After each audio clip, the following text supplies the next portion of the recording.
Welcome everyone, it is Unstoppable Stiletza here with yet another Age of Empires 3 Definitive Edition cast a game. So, this time we got ourselves a deathmatch 2 versus 2 it looks like, between the Dutch and the Spaniards versus the Dutch and the Frenchy Fries. So, before we get started with their match, and I did hear this match had a lot of neat stuff in it, so I'd stick it through to the end honestly. This map here basically has two big bodies of water, one here to the right, one here to the left. And as a result of that, you got a bit of a more narrow piece of land here that you actually cross to the south to, right? So, really, the biggest area you're going to see a lot of action is along this trade route. And since trade routes are so important, I wouldn't be surprised if the trading posts here blew up every couple of seconds, honestly. Yeah. That would probably happen if I wanted to have some extra XP and resources. And the thing is, you certainly start out with 20k of each resource, but it drains real quickly, so things like trading posts, super duper important. But you know what's even more super duper important? Actually starting the game and casting it, so let's get started. Alright, so we got the Dutch up here, and we also have the French up here. So what everybody's gonna do is build a church, research mercantilism, get those nice nifty 4 or 5 shipments out of it, and then start spamming cards out of their home city. Yep, they're going to build another town center. Oh, they're going to build 2 TCs. That's a really good idea, because then they can start queuing up villas right away. Get a stable up, get some houses up. Yeah, that's sort of the way you're supposed to do Deathmatch, for those that haven't seen any of my commentary slash castings of it yet, is basically go crazy with the hotkeys, shift click, all over the map. Get as many buildings as you can, because as soon as the clock starts and the match begins, you're going to be spamming units like crazy, because everybody else has 20k resources as well. And see here, they're already starting to shoot each other. What you see here, which is interesting, is before you see actual training and units start, usually everybody sends their Minutemen out from their town centers, and then they'll send them forward to harass the villies. Hopefully, usually they negate each other out, so you don't have to deal with too many of them, but in the case that you micro really bad and all 6 of them are coming for you, yeah, your villagers are going to have a real fun time getting shot at. So yeah, if you can deal with those Minutemen, it's really, really helpful for you. So what we see here is a development along this cliffside here, this little canyon sticking out of the land. That's going to be used to help aid in the construction of a wall, which will extend from the cliff all the way to the sea. We also got some towers along the other side of the cliff. We're probably going to see some on this side of the cliff. Some walls on this little passage from this cliff to the water. So yeah, people are really taking advantage of the geography of the map to try to make it as hard as possible to cross through here. I like this strategy by the French and the Dutch team, and basically making this like a super fort, really, with all these towers and walls. It's going to be really annoying to try to break your way through there if you're the enemy team, and you're going to probably need to burn through a lot of howitzers in any attempt to even get through this portion of it, I would say. As far as the combat is concerned, we see lots of dragoons, skirms on both sides. You know, French Voltigeurs and Dutch skirms versus the Spanish skirms, boosted by unction, it looks like. Yep, you see those little white little crosses, that's unction. Basically, for every missionary you have near the skirms, they're going to gain additional damage. Right now, they have about 34 damage against the puny 24 damage of the ununctioned skirmishers. So unction, a very powerful ability, gives you a lot of strength. And we also see culverins developing and horse artillery from the Spaniards as well. This will be used as a poking mechanism to push back their skirmishers and try to push forward.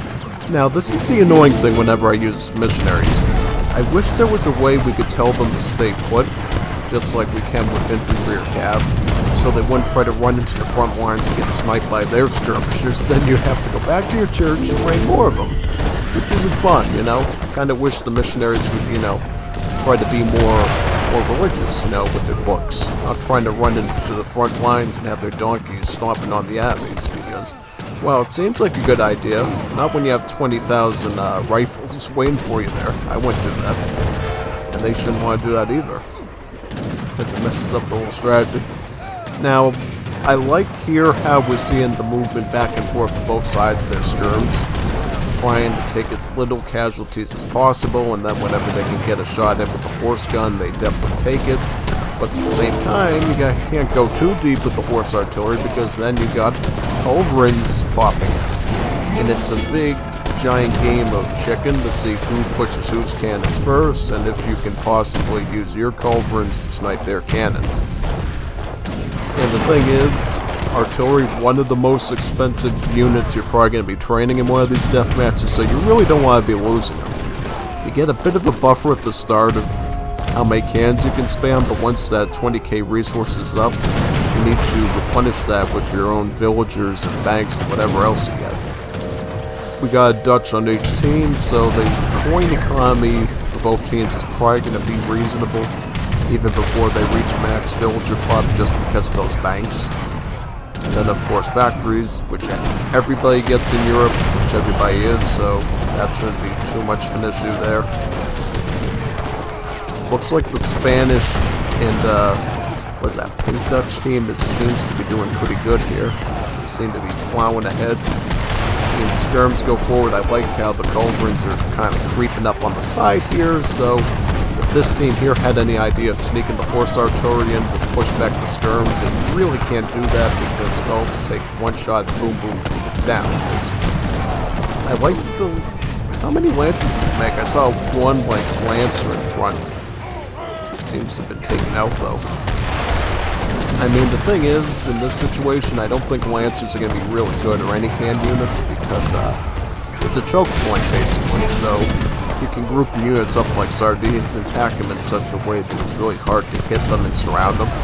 You know, the thing that hand cavalry is really good at is, like, smothering a force of infantry or artillery by, like, literally surrounding them. Smothering them with that hand damage. If you're in like a little choke point like this with the rocks in the way and then you get the little pegs of the walls in there, it's really hard to smother an army of units in there. Therefore, there's a contingent of them that aren't going to receive any damage, making your attack a lot less effective. And cavalry, another expensive army unit to make, right? A lot of food and a good amount of coin as well, so... Yeah, if you can avoid unnecessary fights where you're going to take less favorable outcomes, it's usually recommended. What's going on here? Oh, yeah, I noticed that the unction was gone. It looks like they had to retrain their missionaries. So we're going to see that unction back in effect. Wow, now the damage is 35. Pretty good. Why is that? Do they, like, get a technology yet for that? Do they have it? I thought they sent, like, advanced arsenal or something. And they... Oh, yeah, they got peninsular guerrillas. Yeah, that would definitely cause the skirms to have more damage for sure. So maybe they sent that around. Because I remember before it was like 34 attack, now it's 35. So maybe that card was just put into place.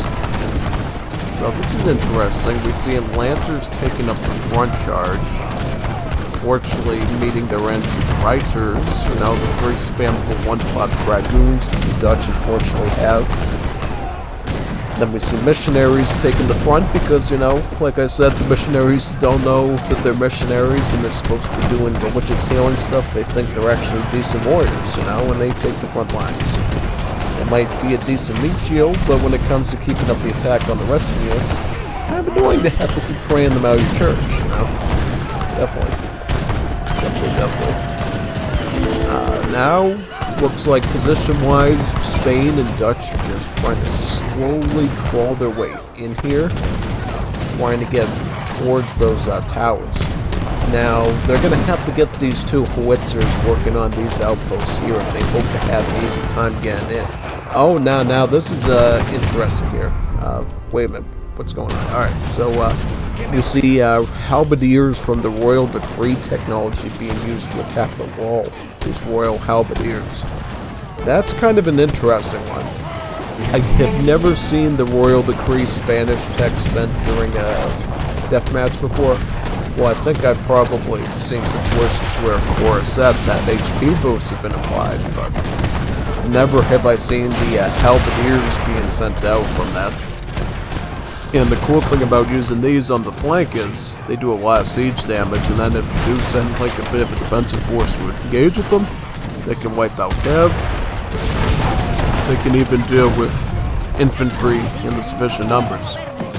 You know, halberdiers is one of those pretty special units. They're technically heavy infantry, but if they get close up and personal with the skirmishing units, they can actually wipe them out. Same thing with artillery. Fortunately for Spanish, you only get the handful of them from the Royal Decree and you can't train them. But Dutch could certainly make them, and the French could make them as well, so we'll see if there's a lot of halberd play in this game at all. Now, this is the first time I'm seeing Hussars, I think, coming in. Looks like which one is this, the Dutch? Yeah, the Dutch think at this point, why not try to throw some Hussars into the fray here? See, yeah, get some Hussars and let's go after those culverts. Yeah, definitely. Now, we see some riders trying to take a defensive line here with the culverins, trying to take a little bit of the phalanx so they can try to protect against the lancers, because the lancers are a pretty serious threat. They can take out cannons, and then those multipliers, those 4x multipliers, brutal against infantry. Like skirmishers like these, look at the stats, they can only take like 2 direct hits and then they just drop. You definitely gotta be careful of that. Now what we're seeing here is a momentum of the Dutch and the Spanish slowly going up, creeping very gradually. Aided a bit by the lancers, providing some pressure to the cannons so that basically the Spanish and Dutch team can reposition their culverins and then take their culverins out. Because once you wipe the culverins out, then you can safely start to move your skirms forward and start shooting at them, basically. Because the only thing that stops an assault of skirmishers is cannons. And what's the only thing that prevents you from wiping out those cannons, really? Wiping out those cannons is protected culverins, because essentially you're going to try to use your culverins to attack their artillery, but they're going to use their culverins to kill your culverins before you destroy their cannons and their culverins. So if you can use something like hand cavalry, like we see with the lancers and also that group of hussars earlier, to try to distract a bit and run forward, that can... Here's another example of the unit attack, cuirassiers. Now this is a really strong unit that has splash, and even if it doesn't end up reaching the cannons, it can definitely do damage against a large variety of units because it deals splash damage in the amount of 43, it looks like. So yeah, if you can get these heavy splash units on the front lines as the French, you can try to create the same sort of effect the Spanish have been doing to your team with the lancers. And in some ways, I'm actually a little bit more disturbed by the cuirassiers than I am the lancers, because the lancers, their main strength is against infantry, whereas the cuirassier, they can deal with just about anything if you give them enough time. That splash attack really adds up, and they can even deal with like dragoons, you know, if the numbers are small. Because you remember that thing I did during the Liga when I was dealing with that British heavy cavalry, and they were basically threatening my units? Same principle here in Defend Edition. If you got a group of cuirassiers, they can basically threaten even your light cavalry if they outnumber them enough, you know? Cuirassiers are one of those wild card units that only the French have, thankfully. You know, more deliberately, everybody gets them just about, but here only the French get. And anyone with the French consulate technically as well. Like, I think India and, was it France? I think just India, I believe, yeah. But anyways, now we're seeing Rodelleros being called in. Were these trained, or were these from the, yeah, look, yep, it looks like they were trained in here. These are a very interesting choice. Not as anywhere as near damage as the halberdier, but they move really fast. They got a movement speed of about 6, which is almost, looks like here it's on par. Well, before I saw the Lancer have like, well, let's look at some cav like this. It's certainly not as fast as cavalry, but it does outrun infantry. I guess if you can spam a lot of Rodel rows, you can take on some unique positions like this, where the Rodel rows can actually cut through the light cavalry because they're anti-cav multipliers, and then they can chase down skirms. So, yeah. I honestly prefer halberdiers instead of the Rodel rows because they have higher, beefier stats and damage, but sometimes I guess the speed of the Rodel row can be a little bit more useful. Interesting. What card did we just get here? We got Marvelous Year. Settlers train and work significantly faster for 365 seconds every day of the year. Viva España. Nole Santiago line from Toledo. Oh yes. Yes indeed. Now, see the Tercios here, the Spanish Piqueros. And they will likely take up a defensive position against any cavalry pushes. This, and now we got a group of pikemen basically pushing forward here, along with the skirmishers. Now the skirmishers are going to try to fence off against the hussars here and the infantry. Also, here we got, more hussars as well. Now, this is the thing. When you got, like, a wall of pikemen like this, basically you can provide a really good phalanx against hussars, because the pikemen, for all the weaker stats they have in, like, base damage, they got really good multipliers against cav. But unfortunately, in, really in any variant of AoE 3, not a lot of civs get them to like Imperial status, so it's only civs like the Spaniards where you're really going to see pikemen used in the Deathmatch because they get their full stats. But one thing I do like from BE though, is the fact that I think a lot more civs, like British, didn't have before, now can get like late game Guard and Imperial pikemen, so in a lot of situations I think you're going to see it more and more. And speaking of which, let's check out the resource counts of the players, because we're approaching that time in the match when people start running out of resources. Now, before I even have to start flipping around and looking at stuff, I do see here that Spain has already run out of coin. And looking at the home city, they do have some cards they need to send to get their coin up to maximum. They need to get Rum Distillery, and they need to get Cigar Roller. They do have their factories, and then villager-wise, what else do we got here? You could use another 10 villies, hopefully, unless they're saving that for additional unit pop, which sometimes happens in Deathmatch. You know, you won't have your full villager count, but you will use that extra space to get some more military. I see some settlers moving up on the front here. They're actually grabbing hunts all the way this deep into the front lines here, right up against the walls of the enemy. What's interesting is, if you're Dutch over here, you could actually come down and, yep, they're already starting to shoot this villager is getting shot at a little bit. They could actually come over here and like wipe these villagers out. So I don't know always if it's reliable to have vills hunting this deep into the thing, but I guess in this situation when you run out of coin, you do need to have a lot more food to make up for that, so you can do something like pikemen as a compensation for that. And I don't think we're really going to be seeing a lot of artillery or, I would say, cavalry from Spain for a while, because, you know, the coin really isn't good for that. I see they're able to manage like one horse artillery, a couple of hussars, a couple of the lancers, but really nothing else in that department. Everything else is probably just going to be tercio pikemen. In terms of our other opponents here, this Dutch, which Dutch is this? I think is it this Dutch here? Let me see.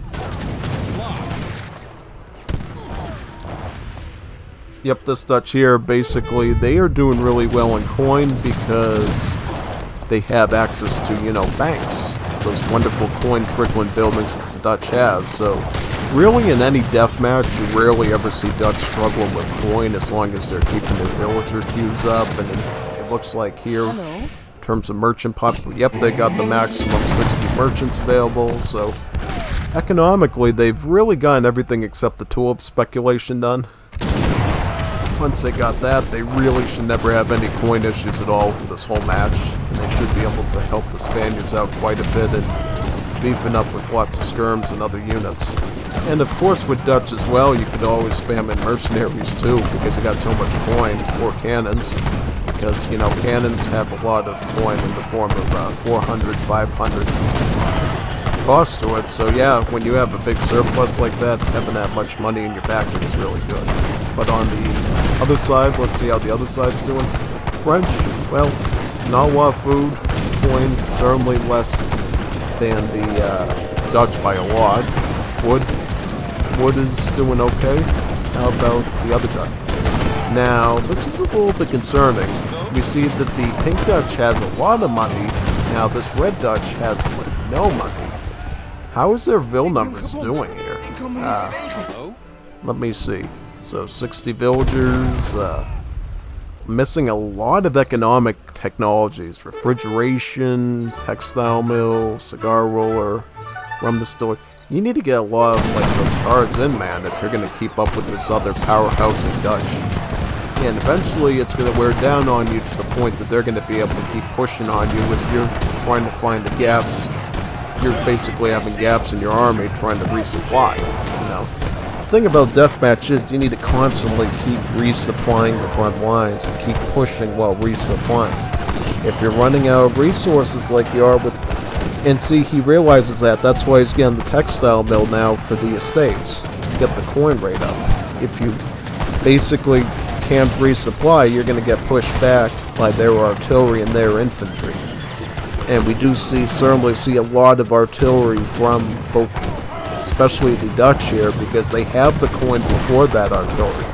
And artillery is the perfect unit for pushing buildings and units. So you need to make sure you can keep resupplying.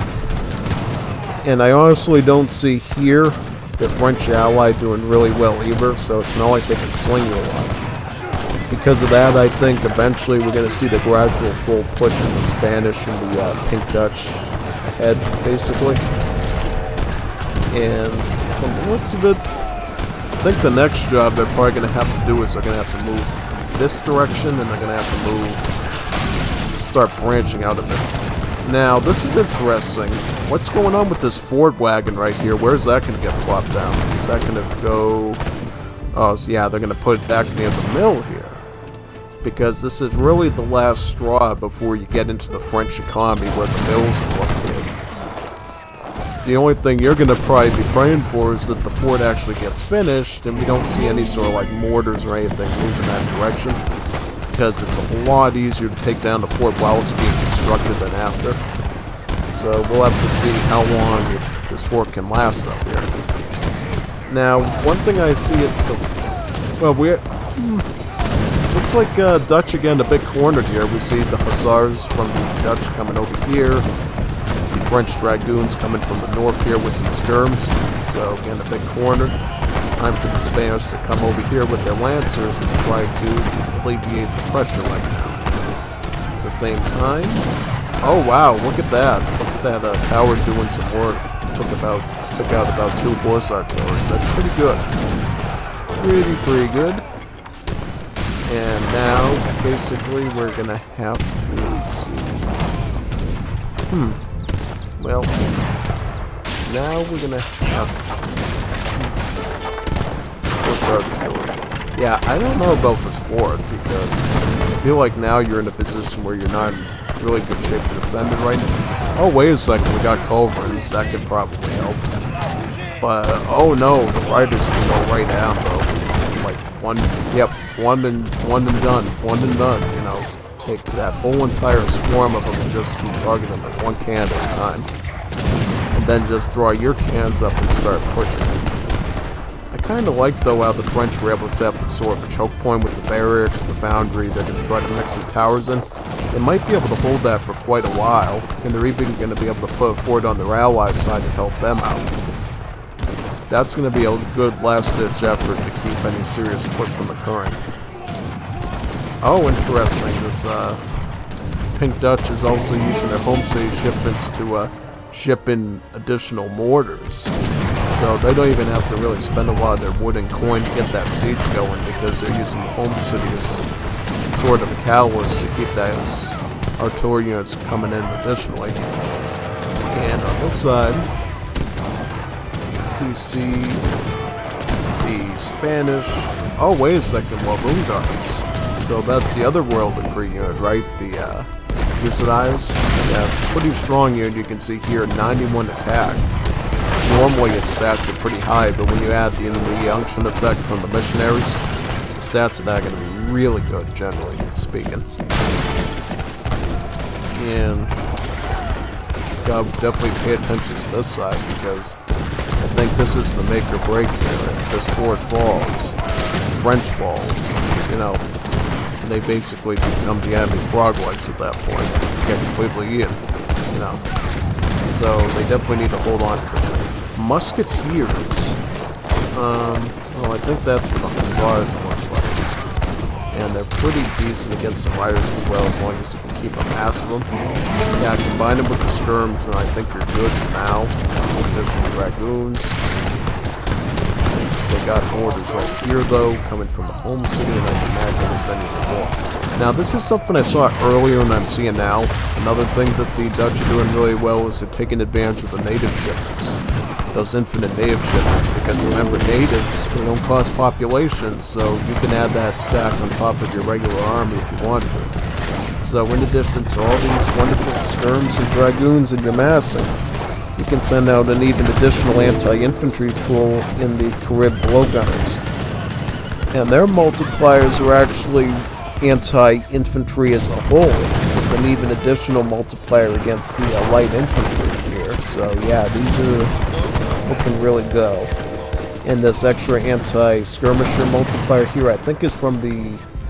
Do they have the House of Oldenburg, I believe, somewhere? Yep, the Danish house over there.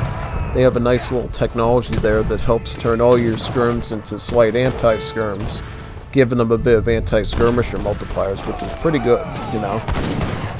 Pretty useful. Where's Spain going economically? Because now I'm starting to see Lancers here. So, yeah, they got a lot more coin now to be able to make those Lancers, it looks like, and then they just keep the factories on the food. And something else I saw before, too, that this Spain is doing really well is actually taking advantage of the livestock, using the haciendas from the Viceroyalty of New Spain card, basically, to fatten up the animals a lot quicker and get them to the villas that much speedier.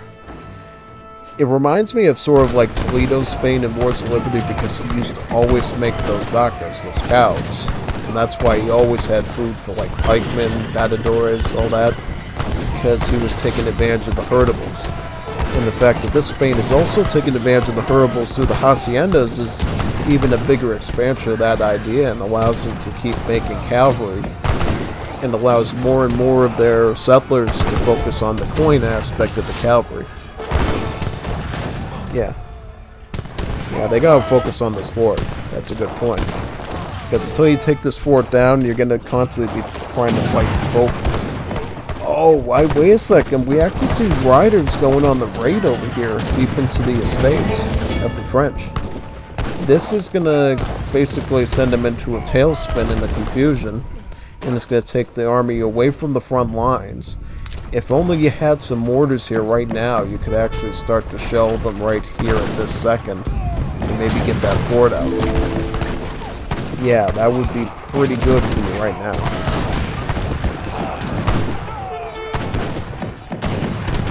Oh wow, look at that Lancer spam. They don't even care that there's like light cavalry there. They're still going for it. They're still pushing. Fighting Hussars, fighting light cav. That Lancer spam is really tough. Really tough. And one thing they did too, which I find kind of fun, is they actually got llama ranching as well. So they're not only getting the sheep and the cows, they're getting llama meat as well. So every kind of meat they could possibly ask for, they're getting on their plate so they can keep a foreign cavalry. Which I find pretty good, you know. Normally you wouldn't want to spam Lancers like light cav like that, but in this case they're able to do it pretty well. Well, at least until the helps get back. Yeah, now we see the Stadwatch Halberdiers, those nice Royal Guard Dutch Halbs. Very powerful anti-cav units, so I don't know if you're going to keep up the Lancer games once those come into play now. Because the thing is, these things output a lot of damage and they're only one pop, so eventually you just lose out if you can spam a large number of those halberds. And speaking of which, can that Dutch even afford those types of halberds? From the looks of it, not really. You know, they really barely have enough food to be able to keep a halberdier spam going, so I don't know.